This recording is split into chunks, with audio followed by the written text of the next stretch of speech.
Bonjour, bonjour, j'ai le plaisir de vous retrouver aujourd'hui pour parler d'un sujet hors scrap.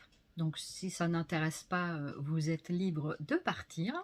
Et pour ceux que ça intéresse, je voulais vous partager ce qu'était un chien d'assistance pour personnes handicapées à mobilité réduite. Un chien d'assistance, qu'est-ce que c'est? Un handi-chien.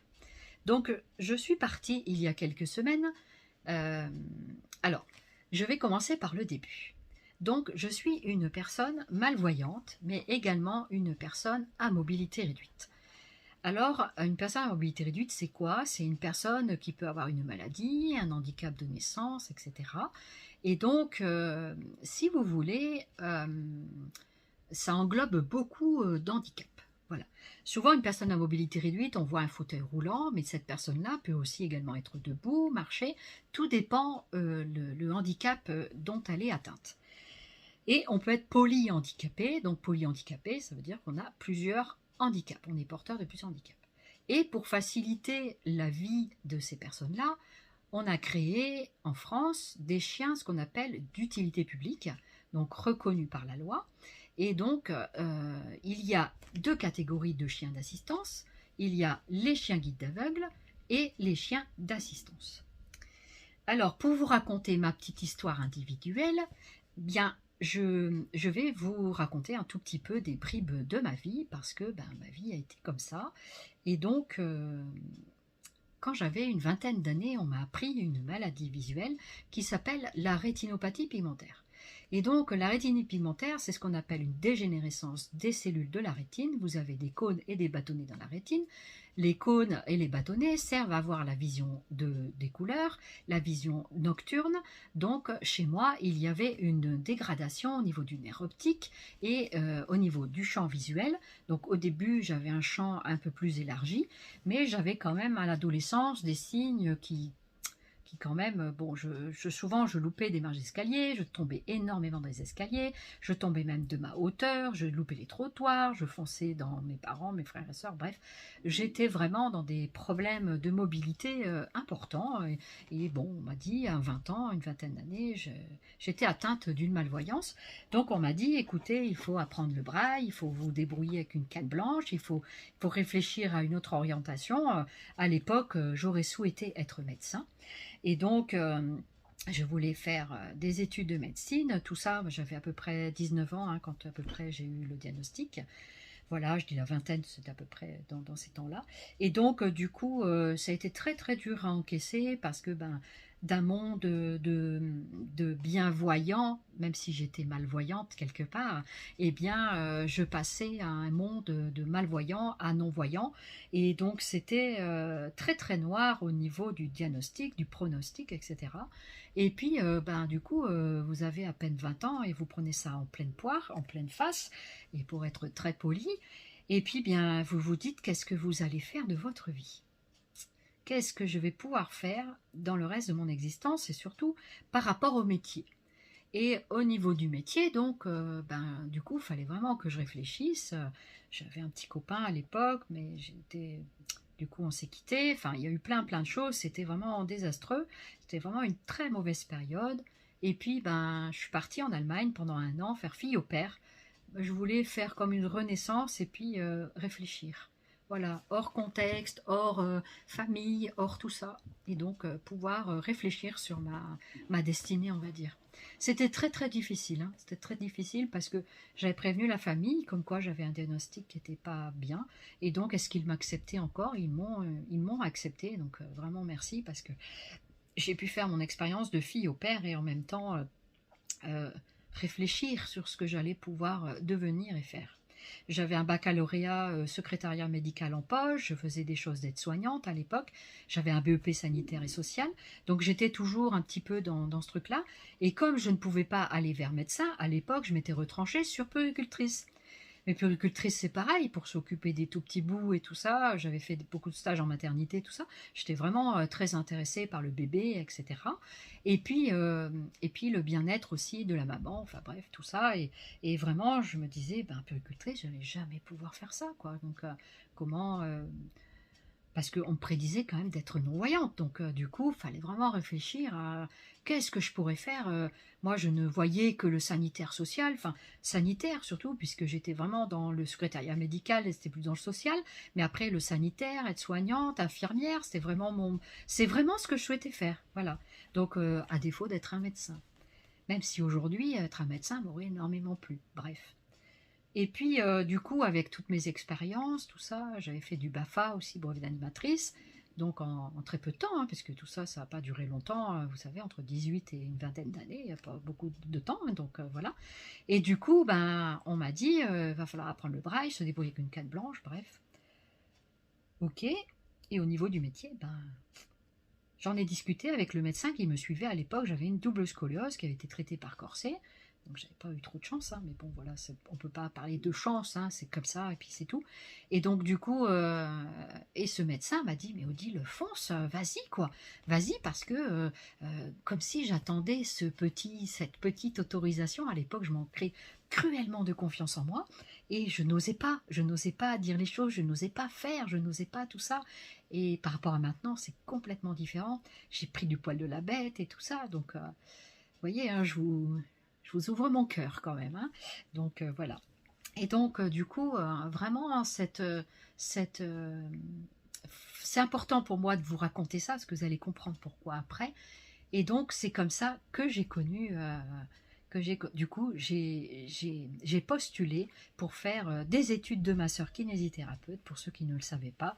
J'étais donc masseur kinésithérapeute diplômée d'État, j'étais diplômée d'État en 1994, 96 même, c'était puisque je suis rentrée à l'école des kinés en 1992 à Paris, dans le 7e arrondissement, à l'école donc des malvoyants, des mal et non-voyants, à l'école du Roc, à l'école voilà, qui faisait donc les études de kiné. Donc j'ai fait un an d'adaptation au handicap, on va dire, pour apprendre à circuler avec une canne blanche, apprendre à analyser la circulation, enfin plein de choses, faire de l'activité vie quotidienne pour apprendre à se débrouiller quand on voit pas, quand on voit mal. J'ai énormément appris à Paris pendant ces 4 années-là. Et puis ensuite, eh ben, j'ai fait, donc c'était ce qu'on appelle une école préparatoire, donc où j'ai préparé comme le concours de la santé pour pouvoir me remettre un peu sur les bancs de l'école, on va dire, et pour après faire les 3 ans donc, de mes études du diplôme d'état de masseur kinésithérapeute que j'ai obtenu haut la main donc en 1996. Donc, du coup, me voilà avec le diplôme en poche. Je suis partie en Bretagne, puisqu'à l'époque, j'habitais en Bretagne. Et donc, j'avais fait entre-temps une demande de chien guide d'aveugle. Donc, c'est un chien d'assistance pour guider les aveugles. Vous en avez peut-être croisé dans votre ville, dans votre région, etc. Et du coup, voilà. Donc, me voilà partie à faire la demande d'un chien guide d'aveugle que j'ai obtenu donc en 1997, juste avant mon premier mariage. Enfin, j'en ai pas eu d'autres de mariage, mais voilà, je me suis mariée une fois en 1997. Et donc, j'ai eu le chien 15 jours avant mon mariage. Donc, ça a été un super cadeau en même temps pour moi, pour retrouver mon autonomie et tout ça. Et ce chien s'appelait Léo, c'était un labrador sable. Donc, Léo a partagé ma vie pendant 11 ans et demi. Donc, avec mon mari à l'époque. Et puis, parce que maintenant je ne suis plus avec lui, hein. Voilà, donc j'ai divorcé, etc., etc. Voilà, ça fait partie des fois des choses de l'existence, c'est comme ça.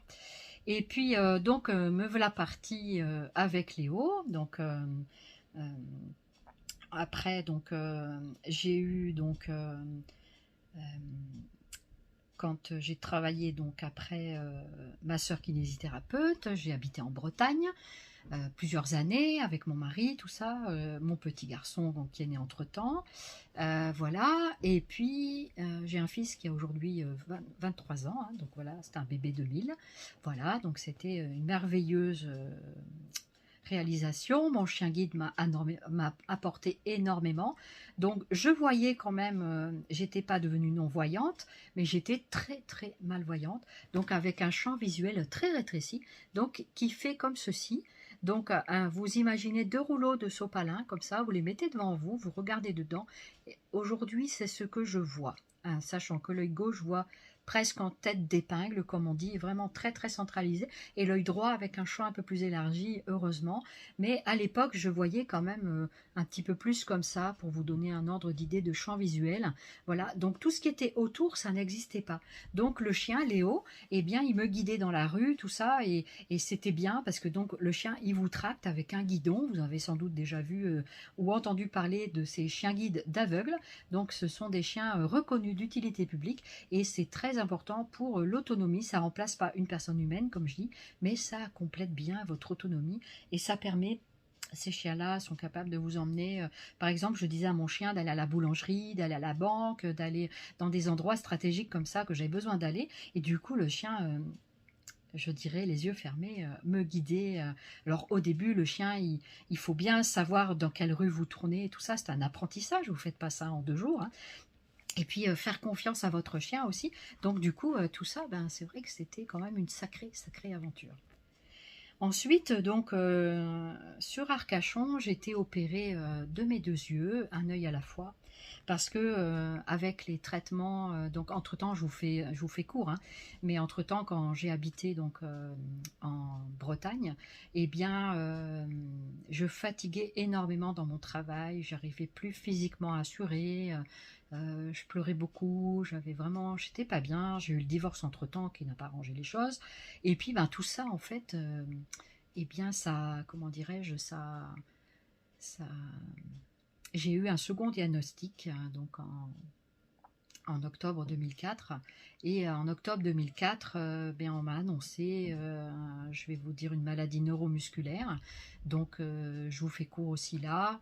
C'est une maladie qui s'appelle la sclérose en plaques. Voilà, donc c'est dit, hein, voilà, vous savez que j'ai la sclérose en plaques. Donc moi, aujourd'hui, enfin je vais vous dire ça après, donc nous voici arrivés en 1994 avec de grosses poussées, donc plus moyen de marcher, enfin bref. Et donc du coup, me voilà avec coincé à la maison ou à l'hôpital avec un enfant en bas âge. Euh, du coup, il a fallu retourner. Je devais laisser la maison parce que les propriétaires la vendaient. Je ne voulais pas l'acheter. J'étais en milieu rural. Donc, il a fallu faire un choix. Et là, c'était un choix crucial parce que il a fallu éloigner mon fils de son père, ce qui était pour moi extrêmement dur à supporter aussi, pour lui également. Et j'ai dû faire un choix très douloureux dans mon existence. Et entre-temps, eh bien, je suis revenue ici dans le sud-ouest parce que c'est une région dans laquelle j'ai vécu depuis l'âge de mes 10 ans jusqu'à peu près mes 18 ans. Et ensuite, du coup, avec mes parents. Euh, et après, donc, du coup, comment dirais-je, eh bien, ma mère tombait malade à cette époque-là aussi. Et je suis revenue donc en 2007 sur la région Aquitaine. Et donc de 2004, on est arrivé en 2007. Et de 2007, donc je suis arrivée ici. Et puis, bien, j'ai habité sur le bassin d'Arcachon. J'aime bien ce coin-là. Et puis, du coup, Mathieu a fait sa scolarité, tout ça. Et entre deux, ben, j'étais plus ou moins debout, plus ou moins assis. Je marchais pas loin, je n'arrivais pas à aller loin, tout ça. Mes yeux, plus ou moins bien aussi. Mais entre-temps, ben, je devenais très bancale. Et puis, il fallait penser. Donc entre-temps, Léo est décédé, puisqu'il a fallu que je l'euthanasie à 11 ans et demi, je ne sais plus la date, hein, vous comptez, 1997 plus 11 ans. Donc Léo est décédé à 11 ans et demi vers les années 2003-2004, hein, un truc comme ça, je ne sais plus très bien. Dans ces eaux-là. Ben, Mathieu était petit encore, il avait 3 et demi, 4 ans, et c'est ça. Et du coup, voilà, c'était pour vous donner un ordre chronologique. Voilà. Alors, entre-temps, ben, s'est posé la question, ben, comme j'étais plus debout, je pouvais plus trop faire tracter par l'épaule, gauche notamment, et puis du coup, ben, il a fallu réfléchir, est-ce que je reprenais un chien, tout ça, sachant que j'avais un bon contact avec le chien, et puis ben, ça me rassurait, ça me donnait une sorte de sécurité, une compagnie, même si j'étais en couple à l'époque, eh bien, j'avais divorcé, voilà. Et donc, du coup, ben, je me retrouvais seule avec mon fils. Et entre-temps, j'ai fait une colocation avec une fille, qui avait également un petit garçon. Un garçon un peu plus grand que le mien, bref. Et du coup, nous voilà en colocation donc en Bretagne. Et donc, j'ai quitté la Bretagne en 2007. Je suis arrivée en région ici, Aquitaine. Ma maman tombait malade, très gravement malade d'ailleurs, et puis donc entre-temps, j'ai fait la demande d'un nouveau chien.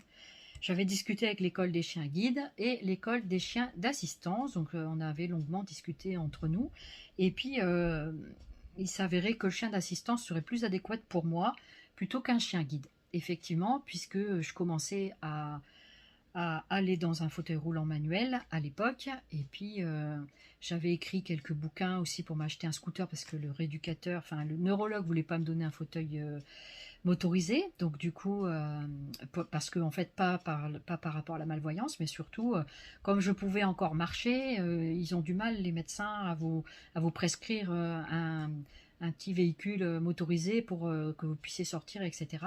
Parce qu'ils veulent que vous marchiez.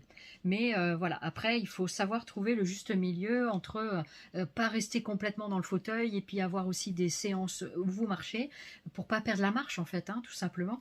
Donc c'est la sclérose en plaques, c'est un monde d'entre-deux, comme la malvoyance et la non-voyance et le bienvoyant.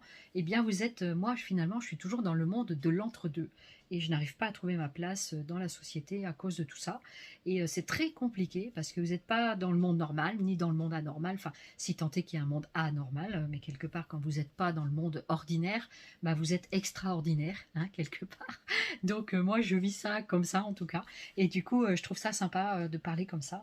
Et puis, parce que c'est la réalité. Et puis, parce que j'entends souvent des personnes handicapées dire je voudrais être comme tout le monde. Mais on ne peut pas être comme tout le monde, c'est pas possible. Voilà, ce sont des notions sur lesquelles j'ai réfléchi. Et en fait, vous ne pouvez pas être comme tout le monde. Vous serez jamais comme tout le monde, puisque vous êtes différent, vous êtes extraordinaire. Donc, vous sommes extraordinaires. Voilà. Donc, voilà un petit peu ma philosophie. Hein, ça vous donne un petit aperçu de qui je suis. Bref, nous voilà arrivés donc dans le choix. J'ai donc fait la demande d'achat d'assistance.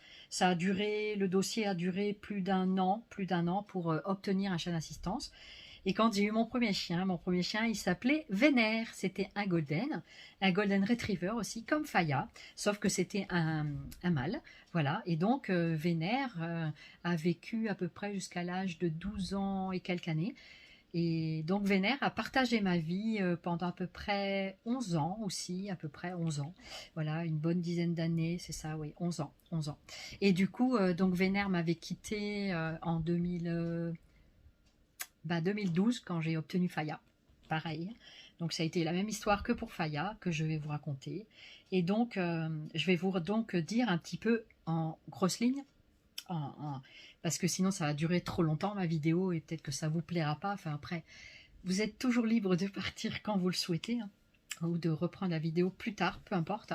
Et donc du coup, voilà, c'est vraiment, je me livre à vous, hein, c'est vraiment à cœur ouvert que je vous parle. Et puis parce que c'est ma vie, c'est ma vie, tout simplement. Et puis donc me voilà arrivée avec Vénère. J'étais très très touchée d'avoir un chien d'assistance et en même temps, j'en ai entendu des vertes et des pas mûres, mais c'est pas grave. Et puis, comme par exemple, je comprends pas qu'on donne d'aussi beaux chiens à des personnes handicapées. Voilà, une personne m'avait sorti ça une fois, je trouvais ça, mais je trouvais ça débile comme, comme réflexion, pardonnez-moi, mais voilà, je trouvais ça, pourquoi on donne d'aussi beaux chiens aux personnes handicapées? Comme si toi, la personne handicapée, tu ne méritais pas d'avoir de belles choses, que t'es pas beau, que t'es ceci, que t'es cela. Mais qui es-tu toi, mon prochain, pour dire que je suis comme ci, que je suis comme ça, mon handicap me déforme, mon handicap me rend comme ci, avec une vue de travers, des yeux bizarroïdes, pourtant, ah ouais, toi, souvent, les gens, ils regardent mes yeux, puis ils disent, ah, pourtant, t'as des yeux normaux, tu regardes normal et tout. Bah oui, forcément, je voyais bien, donc j'ai appris à diriger le regard, et je me suis adaptée au fil de mes années, parce que ben, l'organisme s'adapte naturellement, on ne cherche pas à s'adapter, ça se fait tout seul. Hein. Donc voilà, on adapte les oreilles, l'odorat, le goût, parce que quand on devient malvoyant, ben, tout ça, ça se développe automatiquement tout seul. Voilà, après on développe la concentration, on développe plein de choses, l'écoute, l'observation, enfin plein de choses comme ça. Et donc, du coup, tout ça, c'est vrai que c'est, voilà, c'est pas évident non plus à vivre, hein, c'est vraiment pas du tout évident. Voilà. Bref, c'est pas là que je voulais en venir. Et donc, Vénère a commencé à être dans ma vie et tout. J'étais trop contente d'avoir un chien d'assistance. Donc, je commençais à être dans un fauteuil électrique. Et puis, ben, me voilà partie avec Vénère sur quelques années. Et puis, donc, quand vous recevez le chien est âgé à peu près de 2 ans. Donc, je vais commencer par le bébé chien, pour vous dire un petit peu le parcours d'un chien d'assistance, pour le coup. C'est pareil pour un chien guide d'aveugle, c'est le même scénario, sauf que par rapport à un chien guide d'aveugle, le chien d'assistance ne fait pas du tout les mêmes ordres. Voilà, le chien d'assistance de guide d'aveugle vous guide, donc ça vous tracte avec un guidon. Le chien d'assistance n'a pas de guidon. Donc c'est pas du tout, c'est un chien qui ne tire pas, parce que il faut pouvoir tenir la laisse du bout des doigts pour que le chien puisse ne pas vous faire mal si vous n'arrivez pas trop à tenir avec la force, tout ça. Et ça, c'est extraordinaire de ces chiens-là. Bref, et donc le chiot, quand il arrive, donc au début, les chiens sont sélectionnés dans un élevage. Les andichiens, donc dans l'école, vous pourrez aller voir sur le site d'Andichien. Je vous mettrai peut-être dans la barre de description le site d'Andichien pour que vous alliez faire un tour si vous le souhaitez, parce qu'en même temps je suis ambassadrice d'Andichien, parce que en tant que bénéficiaire d'un chien d'assistance ou de plusieurs chiens d'assistance, vous représentez aussi l'association Andichien. Voilà, donc moi c'était une antenne de Andichien Bretagne, mais la maison mère c'est Andichien Paris. Donc je vous mettrai les coordonnées, vous pourrez toujours aller voir, faire des dons si vous le souhaitez d'ailleurs, entre parenthèses, et parce qu'il faut soutenir ces actions-là pour qu'on perdure cette chose-là. C'est pas encore assez connu, c'est pas encore assez par rapport aux États-Unis ou dans d'autres pays où c'est un peu plus utilisé. La France est encore pas en retrait, quoi, malheureusement. Voilà, bref, je reviens. Donc nous avons un bébé chiot, il est sélectionné par l'école, dans les élevages, etc. Souvent, les races sélectionnées sont les labradors, les golden retrievers. Dans les chiens guides, vous avez aussi des chiens bergers allemands, je crois qu'on en fait de moins en moins. Et vous avez aujourd'hui des chiens qu'on appelle des caniches royales. Donc c'est des caniches de très haute taille et puis qui sont particulièrement adaptés aux gens qui seraient allergiques aux poils. Enfin bref. Voilà, parce que ça, ils ne font pas tomber leurs poils. Et ensuite, en chien guide, il n'y a pas, en chien d'assistance, il n'y a pas ce genre de race encore. Peut-être qu'un jour ils feront. Et ils font aussi le couplage entre le Golden Retriever et le Labrador, ce qu'on appelle le chien, qu'ils appellent ça aujourd'hui le Goldador. Voilà, donc Goldador, Golden Labrador. Voilà, ils ont assemblé ces deux noms. Voilà, et puis donc du coup nous arrivons avec un chiot qui a 3 mois à peu près, donc qui est sevré, éduqué par sa maman, etc. pour l'éducation de base avec l'alimentation, mais aussi l'éducation de base, apprendre à jouer avec ses frères et sœurs, pas mordiller trop fort, pas faire pipi partout, ni caca, enfin tout ça. Donc du coup après ils vont dans les familles d'accueil. Donc au bout de 3 mois déjà, ils vont dans les familles d'accueil. Donc de 3 mois à peu près à 18 mois, en gros 16-18 mois, ils sont placés dans les familles d'accueil. Et là, dans les familles d'accueil, ils doivent apprendre toute une série d'ordres de base, c'est-à-dire apprendre à se coucher, à s'asseoir, à ne pas aboyer, à ne pas avoir peur des bruits, à pouvoir circuler partout dans tous les lieux publics. Donc ils ont des petites capes, des choses comme ça, je vous montrerai une photo. Et puis en même temps pour justement faire l'apprentissage. Donc on fait un ordre à la fois, puisque ce sont des bébés, hein, et du coup on leur apprend aussi à dormir dans les quenelles, dans les petites caisses de transport, on leur apprend à pas mordiller tous les meubles de la maison, hein. Donc on leur donne des jouets, des choses comme ça, on les fait sortir, on leur apprend à faire bien les besoins là où il faut, on leur apprend à supporter la cape, hein, la petite cape qu'ils auront plus tard. On leur apprend donc à être propre, à jouer, à pas avoir peur des bruits, enfin, vous voyez, toutes ces petites choses de base, à aller dans les supermarchés. Donc ils ont des cartes, les familles d'accueil ont des cartes spéciales pour pouvoir les intégrer.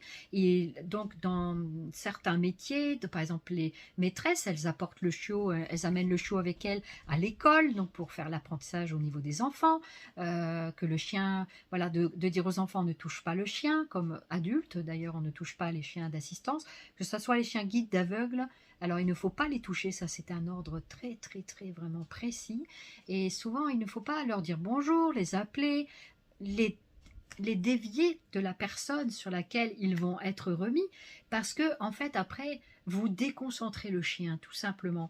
Donc je pense que vous pouvez comprendre, si vous appelez le chien et toutou et machin, qu'est-ce qui fait le chien? Il est déconcentré de la personne qu'il est censé aider pour n'importe quelle position, n'importe quelle situation. Voilà, donc c'est uniquement pour ça qu'on dit qu'il ne faut pas toucher, s'il vous plaît, les chiens d'assistance, que ce soit les chiens guides d'aveugles ou les chiens d'assistance pour personnes à mobilité réduite.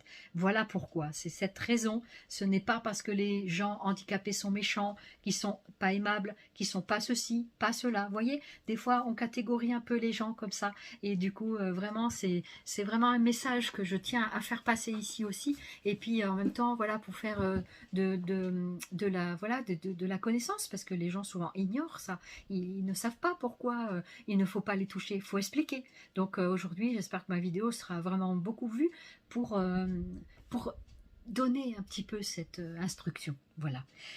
Bref, donc nous voilà avec un petit chiot qui donc grandit au fil des mois, et puis va arriver l'entrée à l'école des chiens d'assistance ou des chiens guides d'aveugles, peu importe. Et donc du coup là, il va y avoir donc coupure. Donc aussi, entre-temps, les chiots, dans les week-ends, tout ça, dans les week-ends, ils passent de famille en famille.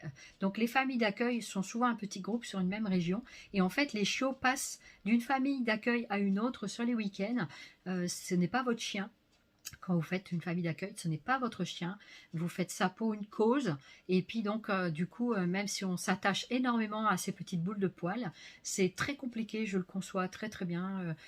Personnellement, j'aurais aimé faire ça, famille d'accueil, pour remettre des chiens d'assistance plus tard, si j'avais été en pleine possession de mes moyens, c'est quelque chose qui m'aurait énormément plu, et bien sûr, il faut travailler sur l'aspect affectif de l'humain. Voilà, donc parce que quand vous remettez le chien, mais il est pas à vous en fait. Donc du coup, vous le remettez à l'école, et ensuite à l'école, il sera remis à un futur bénéficiaire de chien d'assistance. Et donc là, c'est la première coupure avec la famille d'accueil qui a quand même vécu avec le chiot tout petit, de l'âge de 3 mois jusqu'à 16-18 mois, jusqu'à l'entrée à l'école, puisqu'après, une fois qu'ils rentrent à l'école, eh bien, ils ne vont plus dans les familles d'accueil. Donc là, il y a une grosse coupure qui se fait, et souvent, il y a des gens qui ne refont pas la première expérience, et il y en a d'autres, malgré qu'ils aient eu mal et qu'ils aient eu difficulté à laisser le premier chien partir, eh bien en fait ils renouvellent l'expérience. Ça a été le cas de ma famille d'accueil concernant Sioux, voilà le dernier que j'ai. Et d'ailleurs je te fais un gros coucou Céline, et puis Lionel, je vous fais des gros coucous, et j'espère que vous allez bien. Voilà, donc du coup voilà, et puis les enfants aussi, hein, je vous oublie pas. Et puis donc du coup ils ont un deuxième chien, voilà, donc je suis très contente pour eux et qu'ils ont renouvelé l'expérience, malgré que la coupure avec Sioux, il y a des larmes, il y a tout un aspect affectif qui s'est créé, donc c'est tout à fait normal. Donc je reparlerai un petit peu plus tard de ma famille d'accueil. Donc là, le chien arrive à l'école entre 16-18 mois, en gros c'est entre 18 mois, à peu près 1 an et demi. Et donc de là jusqu'à à peu près 6 mois, ils vont rester à l'école. Et donc là, ils vont travailler avec des éducateurs canins. Et donc, il y a plusieurs antennes en France, vous avez 4 grandes écoles, donc vous verrez ça dans le site d'Andy Chien Paris, hein. Moi, j'étais à l'antenne de Saint-Brandan, donc l'école des chiens d'assistance, coucou Saint-Brandan, hein, je sais qu'il y en a qui vont me regarder. Et puis, du coup, voilà, comment dirais-je, je me voilà arrivée donc à l'école de Saint-Brandan pour récupérer Vénère à l'époque. Et puis, donc, c'était Vénère, c'était un nom que moi, je n'avais pas choisi, hein, donc... Vénère avait 2 ans quand je l'ai eu, et donc de 6 mois à 2 ans, le chien fait donc il apprend à circuler avec un fauteuil roulant, puisque alors vous avez aussi différentes catégories de chiens d'assistance. Vous avez le chien d'assistance fauteuil, vous avez le chien d'assistance aussi pour les personnes debout, qui sont avec des cannes, des déambulateurs, etc. Ce qui est mon cas également. Moi, je suis un peu dans toutes les positions. Et puis ensuite, après, vous avez donc des chiens d'éveil, des chiens de structure, ce qu'on appelle, donc des chiens qui vont dans des EHPAD. Vous avez des chiens de justice aujourd'hui, voilà, donc ça c'est nouveau. Vous avez des chiens de justice, donc ça c'est encore un autre volet. Je vous laisse le découvrir dans le site Andy Chien, ils en parlent très très bien. Et les autres chiens également. Moi je vais vous parler essentiellement maintenant du chien d'assistance, de fauteuil roulant. Voilà, donc le chien d'assistance, on leur apprend à apporter des objets, à ouvrir des portes de placard, à les fermer, des tiroirs, à porter quelque chose qui se peut trouver sur une étagère, sur un placard. Par exemple, ça peut être sa gamelle, ça peut être une télécommande qui tombe par terre, ou bien qui est sur une table basse, que le chien puisse vous l'attraper. puissiez avoir la télécommande en main. Le chien, il peut monter sur vos genoux, il peut aussi mettre ses pattes sur votre fauteuil roulant. De temps en temps, je vous ferai des petits vlogs pour vous montrer un petit peu ce qu'est capable un chien d'assistance. Voilà, avec Sioux en l'occasion, puisque c'est Sioux qui partage aujourd'hui ma vie. Et puis, donc, du coup, voilà ce qu'est capable de faire un chien. Beaucoup, beaucoup de choses. Ouvrir une porte d'entrée, fermer la porte, vous déshabiller aussi. Il est capable d'enlever des chaussettes, d'enlever un manteau, d'enlever... voilà, il vous tire sur les manches, sur le bas du pantalon, les chaussettes, etc. Je cherche en même temps des choses. Donc, ces différentes activités, ils les apprennent donc un petit peu dans les familles d'accueil, mais surtout à l'école. Donc tout ça, il faut que donc on travaille beaucoup à la croquette, à la récompense, voilà toutes les choses parce qu'il faut motiver le chien. Il faut également que le chien soit disponible pour vous rendre service et vous écouter. Tout ça, c'est un apprentissage et tout ça, eh bien tout ça c'est fait en amont avant que vous receviez le chien, parce que quand vous recevez le chien, il est quelque part clé en main. Donc du coup. C'est vraiment, il est prêt à l'emploi, on va dire. Voilà, le plus gros a été vu à l'école. Et ensuite, donc on vous remet le chien. Le chien, il a à peu près 2 ans. 24 mois. Donc c'est un chien qui est déjà un jeune homme, qui est un ado, et donc en pleine fleur de l'âge, et donc qui est dynamique, qui est plein de fougue, tout ça. Et c'est toujours une grande émotion quand on reçoit le chien d'assistance, parce que souvent on pleure, souvent on a la joie, voilà, on a la joie. Et puis parce que on a attendu ce chien longtemps, et quand on vous le remet, pour moi, je reçois toujours ça comme un merveilleux cadeau. Un merveilleux cadeau que l'on m'offre, que vous m'offrez, parce que les chiens d'assistance, il faut savoir que c'est grâce aux dons des gens que les chiens d'assistance peuvent être mis gratuitement pour les personnes à mobilité réduite ou aux aveugles. Un chien d'assistance coûte à peu près environ dans les 18 000 euros, en gros, l'éducation, en gros, dans les 14-18 000 euros à peu près. Entre la sélection du chiot, c'est pas le plus cher, c'est toute l'éducation qu'il y a eu à l'école, le fonctionnement de l'école, les éducateurs, tout le fonctionnement de l'école, les croquettes, les soins vétérinaires, la stérilisation, enfin tout ça c'est englobé dans le paquet du chien. Donc quand on vous offre ce chien, c'est vraiment un énorme cadeau que l'on reçoit. C'est pas une matière financière, c'est un animal qu'il faut respecter, qu'il faut prendre soin de lui, c'est-à-dire prendre soin de sa santé, prendre soin de son alimentation, prendre soin de son bien-être psychologique aussi. Il faut le sortir, il faut prendre soin. C'est quand même à la personne bénéficiaire de s'en occuper, même si parfois dans l'entourage, il peut y avoir de l'aide. Voilà, notamment pour les enfants, les familles d'accueil où il y a des enfants mentaux, enfin des handicapés mentaux, des choses comme ça. Donc là, il y a un accompagnement avec le parent dans le cadre d'un chien d'éveil, par exemple. Voilà, pour remise à des enfants autistes ou quelque handicap que ce soit. Voilà, par exemple.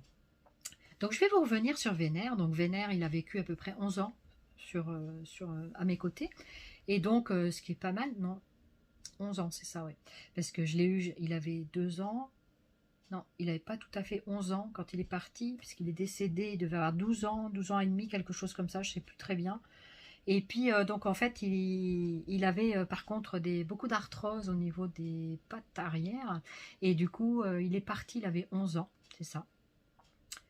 Même pas, c'était 11 ans. Parce que après, moi, j'ai eu Faya dans la foulée. En quelques mois, j'ai eu Faya. Donc, du coup, voilà, il faut que je me remémore un peu, parce que ça date un petit peu.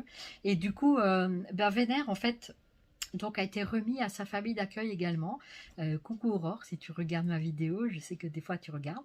Et puis, coucou Aurore et Cédric, je vous embrasse très très fort et je pense encore à vous et vraiment merci pour Vénère parce que vous avez été extraordinaire tout le temps et vraiment merci pour lui et pour moi également parce que ça a été une sacrée aventure.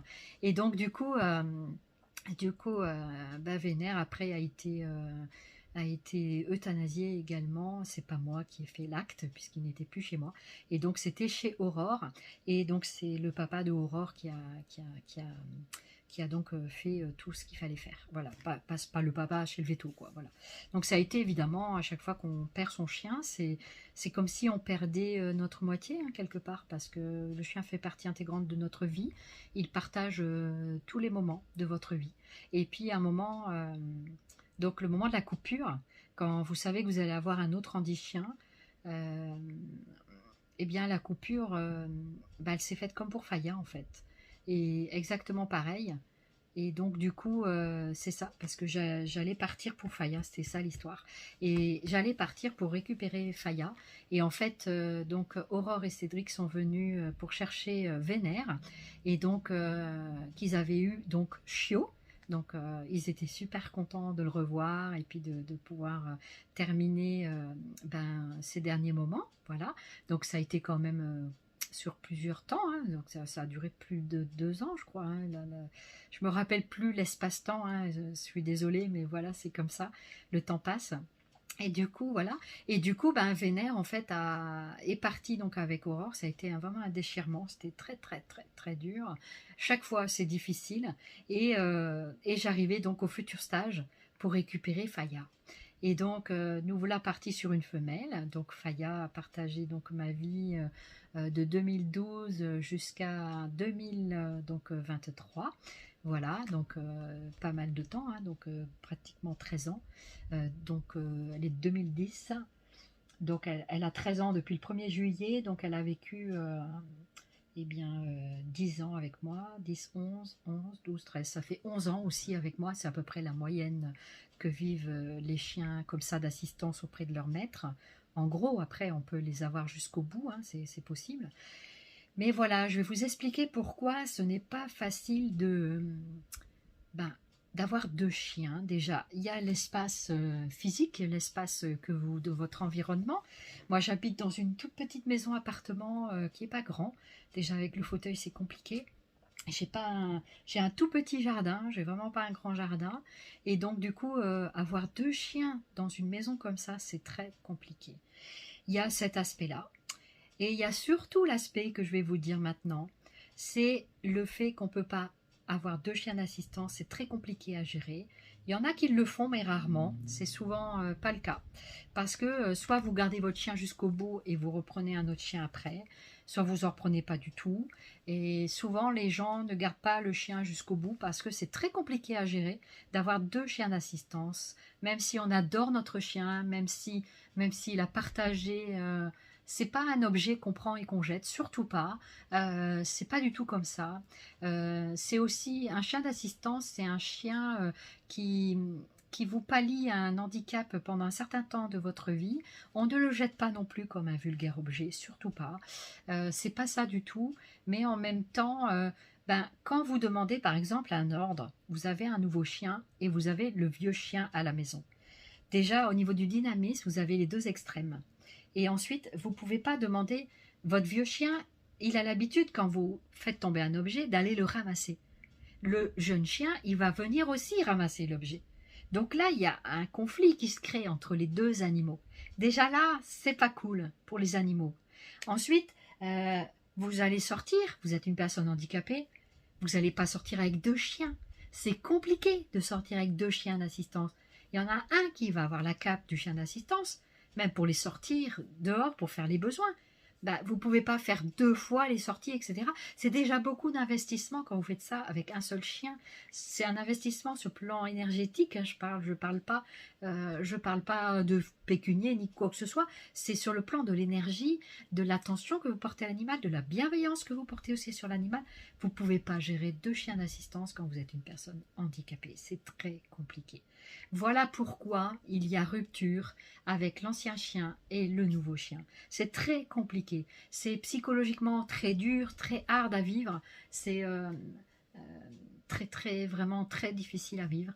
Même Faya, ça fait pas longtemps qu'elle est partie. Ça fait depuis le 20... elle est partie le 30 mai. Le 30 mai, on s'est quitté, c'est pas si vieux que ça. Donc, du coup, et Sio est arrivé le lendemain, le 31 juillet. Donc, j'ai eu Sio le 31 juillet. Donc, c'était très compliqué parce que fallait. Après, je me préparais à ça. Hein. Ça fait déjà plusieurs mois que je me préparais à ça. Et entre-temps, j'ai toujours eu le contact avec la famille d'accueil.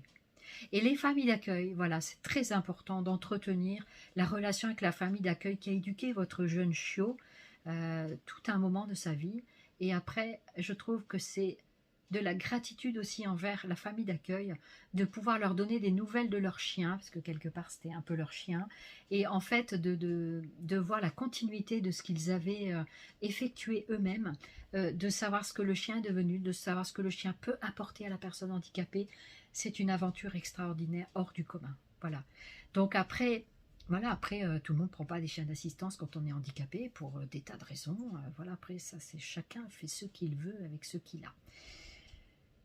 Donc je suis désolée, la vidéo va être un peu longue, hein, mais voilà, je vous raconte un petit peu vraiment comme ça me vient là dans ma tête. Et puis des fois, je fais un petit peu des retours arrière, mais je pense qu'on arrive à comprendre un petit peu le cheminement. N'hésitez pas à commenter, liker de cette vidéo et de partager vos opinions, tout ça, quelles qu'elles soient.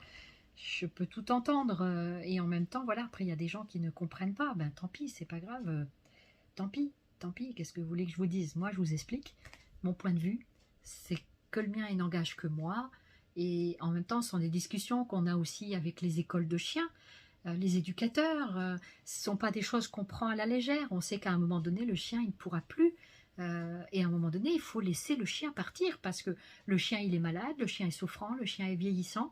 Ça fait un petit bout de temps déjà qu'avec Faya, j'attendais le nouveau chien et de savoir si j'allais aussi reprendre un nouveau chien, parce que j'avance dans l'âge également. Mais du coup, parce que quand vous recevez un nouveau chien, il faut aussi du dynamisme, il faut aussi de l'énergie pour faire tout ça. Hein. Donc, on n'est pas à 20 ans, 30 ans, 40, 50, 60, on n'est pas dans le même dynamisme, c'est tout à fait normal. Donc, et les besoins ne sont pas non plus les mêmes. Quand j'ai commencé à avoir le chien d'assistance, mon premier chien Vénère, ensuite Faya et Sioux, ils font pas du tout les mêmes choses parce que au début que j'ai eu Vénère, j'avais pas les mêmes besoins que j'ai avec Sioux maintenant. Vous voyez, c'est pas du tout, voilà. Donc là, maintenant, Sioux, c'est un... Donc je vous mettrai la photo aussi. Sioux, c'est un labrador tout noir. Hein. Vous avez commencé un petit peu à le voir dans mes vidéos scrap, pour ceux qui me suivent. Et donc, du coup, Sioux, aujourd'hui, j'avais longuement hésité. Et puis, je m'étais toujours dit que Faya, je la garderais jusqu'au bout. Et qu'en fait, j'ai pas pu parce que mes besoins sont tels que je ne sortais plus, que je n'arrivais plus à gérer Faya, dans le sens où Faya, on pouvait pas faire plus loin que à l'époque. Moi, je faisais que le tour de mon quartier parce que je trouvais qu'elle fatiguait. Voilà, après, elle allait plus très loin en promenade. On peut pas aller avec un chien qui va avoir 12-13 ans, comme un chien qui a 7 ans, 8 ans déjà, c'est pas mal quoi. Donc 12-13 ans, ça fait quand même 80-90 ans hein, pour un chien. Donc voilà, on entre dans le vieillard hein, du chien. Donc du coup, le dynamisme n'est pas du tout le même. Elle dormait beaucoup plus, elle devenait plus sourde. Donc c'est plus du tout pareil. Et puis moi, par respect pour le chien, je ne la faisais plus travailler. Donc je m'adaptais. Après, avec mon compagnon, on s'adapte. Mais c'est vrai que après, on n'a pas les mêmes. C'est sûr que le chien m'apporte plus de choses aujourd'hui que ce que Faya faisait, même s'il y a des choses identiques. Et puis le nouveau chien n'est pas le même que l'ancien chien. Sans les comparer, ils vous font des choses différemment. Donc tout ça, il faut vraiment le savoir, quoi. Et ça, c'est vrai que quand on ne connaît pas ce milieu-là, on ne peut pas le deviner non plus. Si personne ne dit rien, voilà. Mais il faut faire connaître ça. Il faut faire connaître vraiment le chien d'assistance. C'est le but de cette vidéo, hein, d'expliquer un petit peu ce qui s'est passé au mois de mai. J'ai pas toujours répondu à tous les commentaires parce que j'ai dit je vous expliquerai plus tard en vidéo et parce que psychologiquement j'étais pas prête non plus à vous expliquer parce que il faut du temps pour se remettre de tout ça. Et puis même si aujourd'hui je pleure plus la disparition de Faya, j'ai des nouvelles très souvent parce que Faya est retournée dans sa famille d'accueil également, la famille d'accueil de là où elle était quand elle était petite. Et donc du coup c'est un beau retour, moi je trouve, c'est un beau retour pour le chien de retourner dans sa famille d'accueil plutôt que d'aller dans une autre famille parce qu'il y a des familles d'accueil de retraite. Moi, s'il fallait laisser le chien dans une famille qu'on ne connaissait pas, parce que j'ai pas forcément dans mon entourage des personnes qui auraient pu réceptionner mon chien, mon vieux chien, et de s'en occuper. Et en fait, je n'aurais pas peut-être confié Faya si elle était dans une famille étrangère, voyez. Mais avoir 2 chiens d'assistance, c'était pas possible. Et quand au fin avril, on m'a dit Odile, on a un nouveau chien pour toi, mais c'était l'explosion de joie. Il y en a qui l'ont vécu. Je ne l'ai pas montré tout de suite, mais il y en a qui l'ont vécu en arrière-plan, on va dire. Les plus proches de moi l'ont vécu. Et en fait, j'étais toute contente et en même temps toute triste parce que il y avait Faya derrière. Donc c'est compliqué, vous savez, c'est pas évident, quoi. C'est pas évident. Donc c'est encore un peu émotionnel. Mais je ne vais pas me mettre à pleurer, hein, parce que je couperai la vidéo. Mais c'est vrai que voilà, il y a encore de l'émotion. Et parce que vous quittez pas un animal, vous quittez pas comme ça. Faya était plus prête à me quitter que moi. Voilà. Parce que on aurait dit qu'elle avait compris, qu'elle ouais, qu'elle comprenait quelque part. Voyez. Donc voilà, j'essaie de garder mon émotion, mais c'est très dur. C'est humain. Et on ne peut pas être autrement. Je suis très sensible. J'ai adoré Faya, j'ai adoré Vénère, j'ai adoré Léo. Et j'adore Sue aujourd'hui.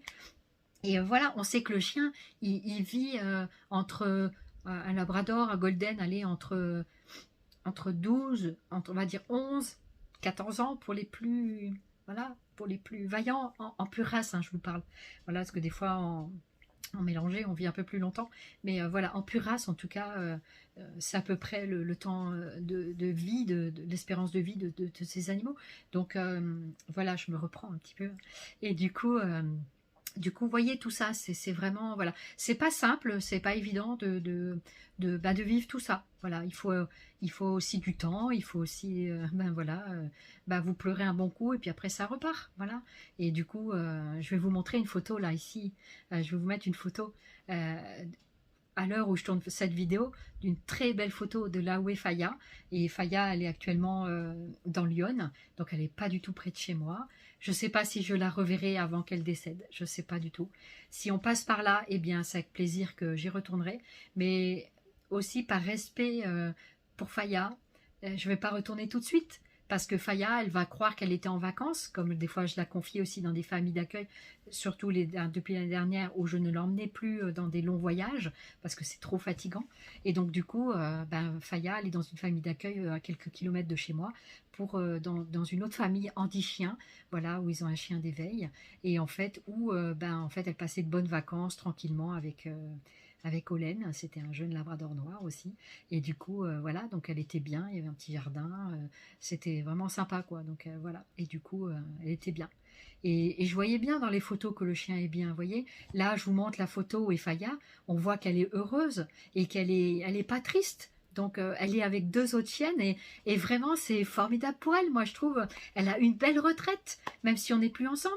Elle a une belle retraite et moi, c'était pour moi l'essentiel. C'était, je pense à mon chien quand je dis ça. Je pense pas à moi. Voilà, même si j'aurais voulu la garder vraiment jusqu'au bout.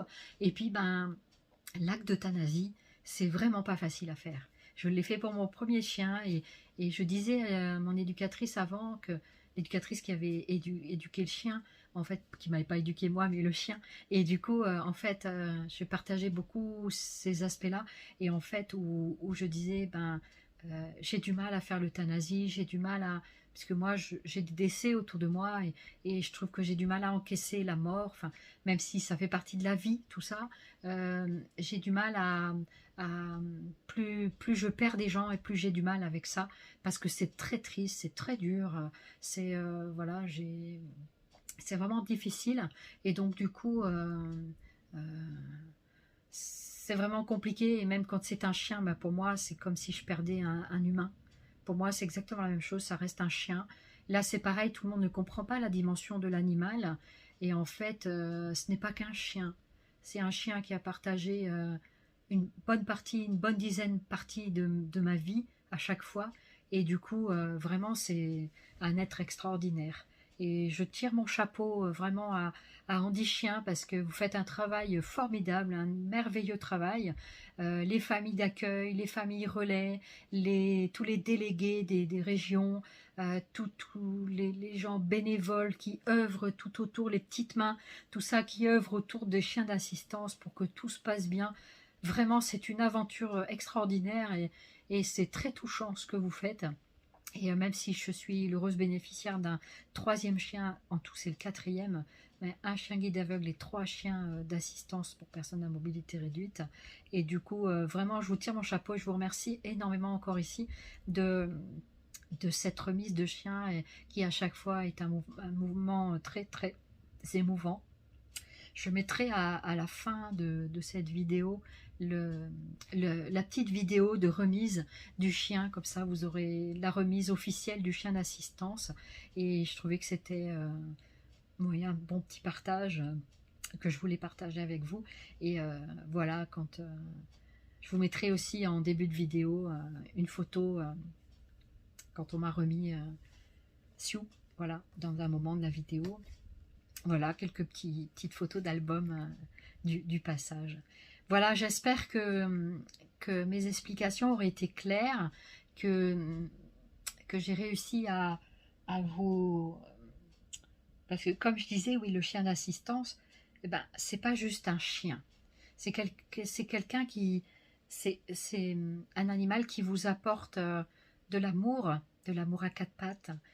C'est un animal qui vous, qui accomplit pour vous des gestes de vie quotidienne que vous pouvez plus faire ou difficilement faire. Et ça permet de vous reposer. Et le chien, moi, je fais énormément tomber de choses. Le chien me les apporte à chaque fois. Ne serait-ce que tourner mes bras comme ça, vous voyez, tourner mes bras comme ça et de pouvoir défaire des vêtements, tout ça, c'est compliqué pour moi. Et du coup, ça se voit pas forcément dans les vidéos comme ça, mais ça me fait beaucoup souffrir entre les quatre membres et tout ça. C'est voilà. Et puis c'est une sécurité aussi du fait que je sois dans un fauteuil roulant électrique. Le chien me donne une sorte de sécurité. J'ai moins peur de sortir quand j'ai mon chien, parce que déjà on voit le chien. Parce que vous savez, sur les parkings, des fois, on voit même pas quand je suis en fauteuil roulant. On voit même pas que je suis derrière l'auto et tout ça. Il y a des voitures qui me foncent dedans. Enfin, des trucs comme ça paraît assez aberrant, mais sur les parkings, il faut être vachement vigilant. Avec le chien peut aboyer, le chien en cas de danger, le chien, vous faites ça et il aboie, parce que l'aboiement c'est un ordre d'urgence. Quand un chien d'assistance aboie, il faut tout de suite aller voir qu'est-ce qui se passe. Voilà, enfin après on peut crier, mais la personne handicapée elle peut pas toujours crier.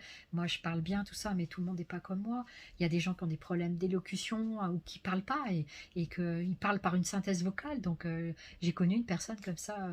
D'ailleurs, coucou David Valérie, si vous regardez cette vidéo, et coucou Paul, coucou Nolan, Ilan, tout ça, vraiment, je mettrai le lien de cette vidéo dans...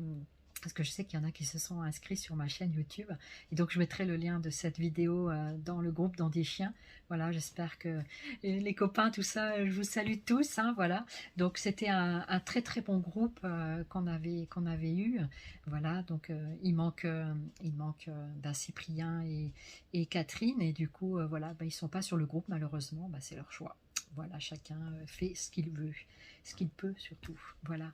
Donc du coup, j'espère que ma vidéo, elle vous aura expliqué ce qu'est un handi-chien, en grosso modo. Je vous invite vraiment à aller sur le site d'Handi-Chien Paris pour découvrir comment ça se passe, comment vous pouvez peut-être œuvrer aussi pour le bien-être des personnes handicapées, quelle qu'elle soit, hein, après voilà, c'est vraiment libre à chacun de participer ou pas à ça, et de faire des dons, mais vraiment faites vivre cette cause, parce que c'est une cause qui me concerne, mais également voilà, pour permettre à des enfants, à des jeunes, à des moins jeunes, de bénéficier de ce genre de chien, quoi.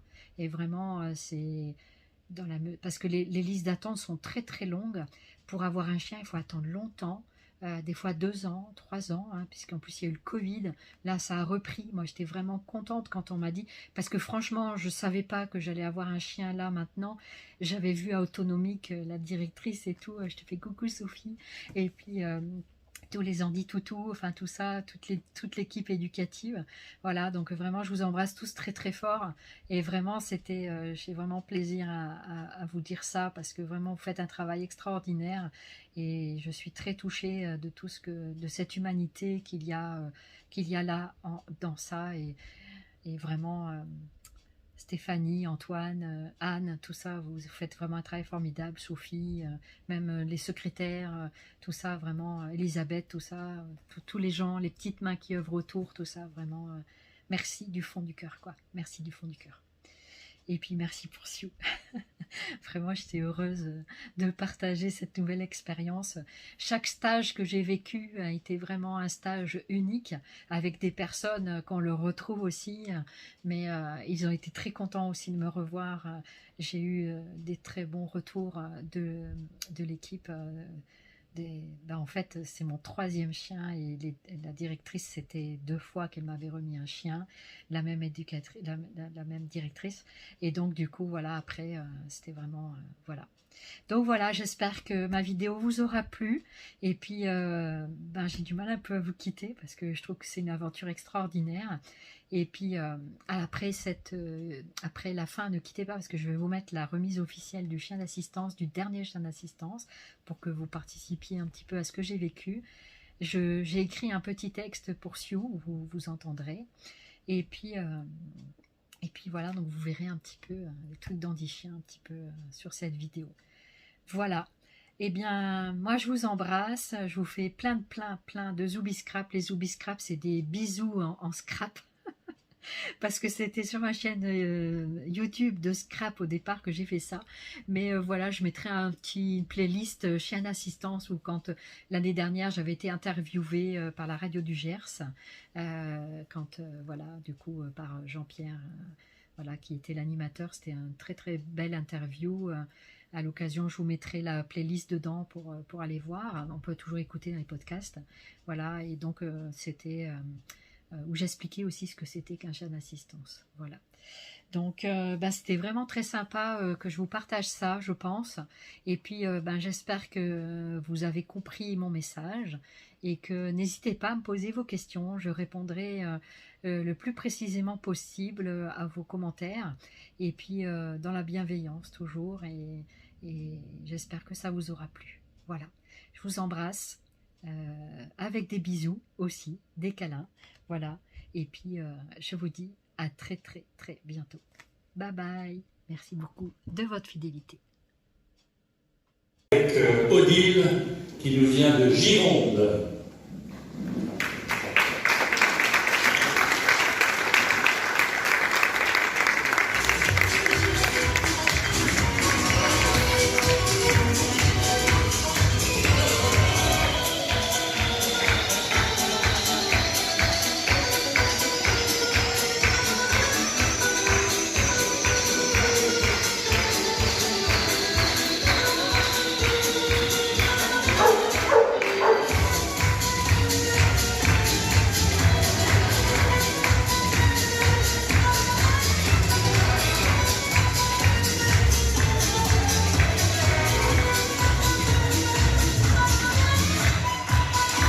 Nous avons appelé la famille d'accueil Céline et Lionel et leurs 2 enfants qui nous viennent des Vosges. Allez, merci de les accueillir par vos applaudissements sur la scène.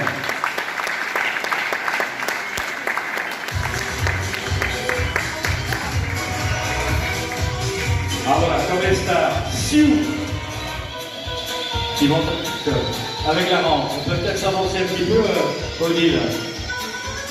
On va se mettre devant.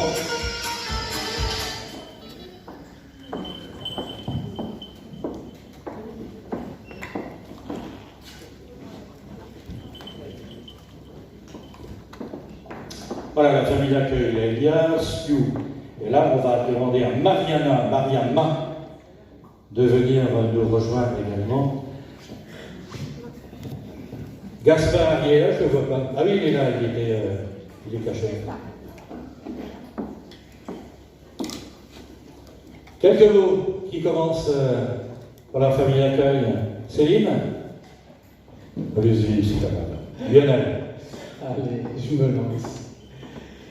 Enfin, on a vécu effectivement, c'est pas mon initiative au départ, c'est Céline qui souhaitait faire, on a dit d'accord. C'est Céline qui a eu le déclic? Pardon? C'est Céline qui a eu le déclic en premier? En fait, elle voulait un chien. On a changé de maison, on a plus d'espace, et puis on a décidé L'occasion d'avoir un chien. la ronde. Céline, voilà, elle a lancé l'idée, elle a fait des documents, et puis ça a suivi son bonhomme de chemin. Et un jour, on a eu un petit coup de téléphone pour rencontrer Claudine, notre déléguée. Et puis voilà, nous avons eu la chance de bénéficier de Sioux à son arrivée pendant 16 mois, effectivement, et qui a apporté beaucoup d'amour C'est un chien qui est vraiment très gentil, très attachant, ce qui vaut beaucoup d'émotions. Céline, allez, présentez-nous vos deux bouts de chou, là, comment ils s'appellent? Alors nous, on a eu la chance d'avoir Sue. Non, je parlais des deux petits bouts de chou là, qui vous accompagnent. Alors, C'est peut-être des petits bouts de chou aussi, mais... c'est ça. Du coup, on en avait 3. Enfin, il y en avait 3, quoi. Donc, on a fait l'aventure en famille. Donc, avec Benito et Luna, on allait en réunion tous les 4, le plus possible. On a une pensée pour tout notre groupe qui n'a pas pu venir parce qu'on vient des Vosges. Donc, pour nos référentes Sandrine et Claudine. Je me permettrai d'avoir une pensée pour Marie-Claire aussi, qui a été une famille d'accueil, qui a fait d'ailleurs, le dernier chien qu'elle a eu, c'était Sue, au mois d'octobre, pour sa dernière rotation. Marie-Claire a fait plus d'une dizaine d'anti-chiens. Elle a consacré 20 ans de sa vie à cette association, cette magnifique association, et elle nous a quittés il y a très peu de temps. Aujourd'hui, on est heureux, vraiment, et fiers de Sue. On est heureux qu'il accompagne Odile dans son quotidien. On a voulu faire une aventure humaine avec un grand H. On était loin d'imaginer tout ce qu'on allait vivre. Anti-chien pour nous, c'est de l'amour avec un grand A, tout simplement. Merci, on va demander à Mariama de venir nous rejoindre. L'association Mariama, représentée par Mariama, et Iroise, qui est ici aussi, qui a parrainé Sue. On va rappeler de la musique, Fabrice, quand même.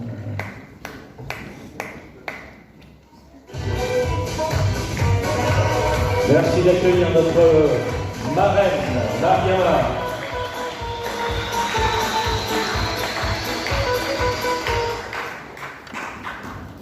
Avec Iroise, on va passer directement à la remise officielle de Sue à Odile.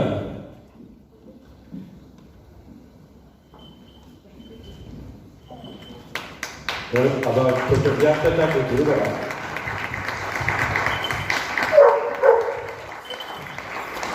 Merci d'applaudir la remise officielle de Céline, de Lionel et de avec Sue. Quelques mots, Odile, avec la réception de Sue.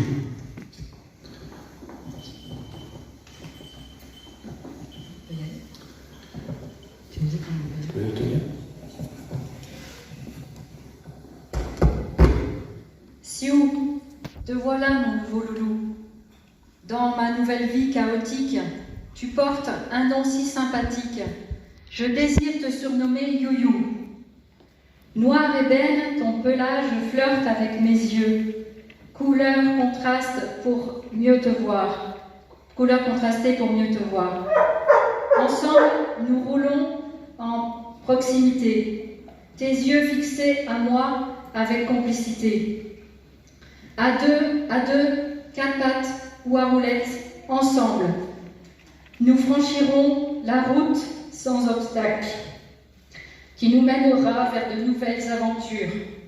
Oui, Youyou, nous serons qu'un. Seulement 12 jours pour ingurgiter, déteuil, pouce, en avant, demi-tour, recul, tes pattes. Protocole gamelle, assis, pas touché, fini. Que de choses à savoir. Grâce à toi, je pourrai mieux voir. Qui sait, va savoir. En tout cas, reprendre confiance en moi. Affronter à nouveau la vie, car j'ai soif de liberté. Mon Youyou, mon bijou, je prendrai soin de toi. Séduite par ton regard, j'aurai moins le cafard. Merci à Anti-Chien, merci à tous, famille d'accueil, bénévoles, donateurs, formateurs, mon chéri et les délégués, ainsi que toute la famille Anti-Chien. Merci beaucoup.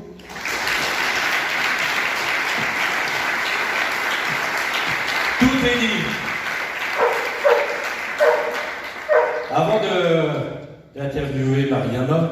Je crois qu'il y a une petite surprise pour ceux qui vont retourner dans les Vosges, parce que Céline, il y a un Andy Chiot qui vous attend, je crois, dans les Vosges, pour une nouvelle aventure. Donc c'est reparti pour un tour. Merci.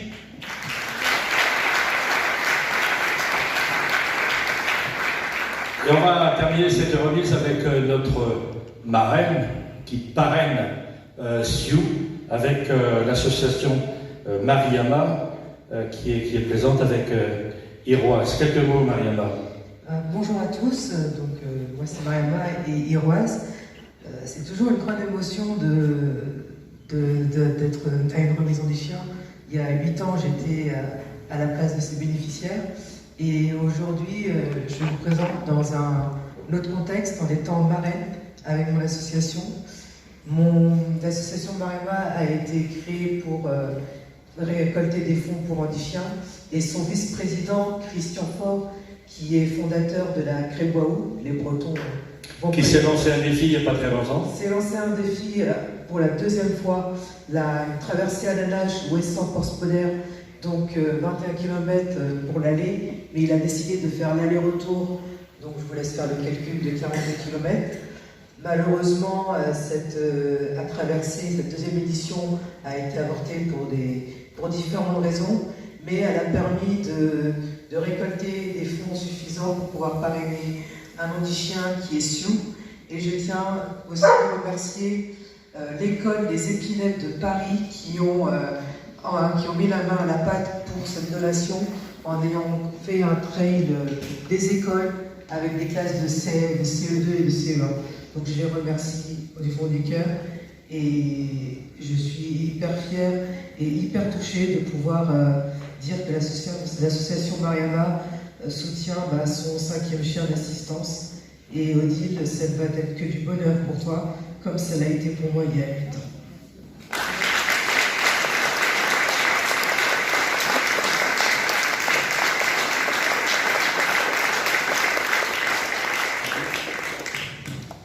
Voilà, on arrive au terme de cette remise des chiens d'assistance.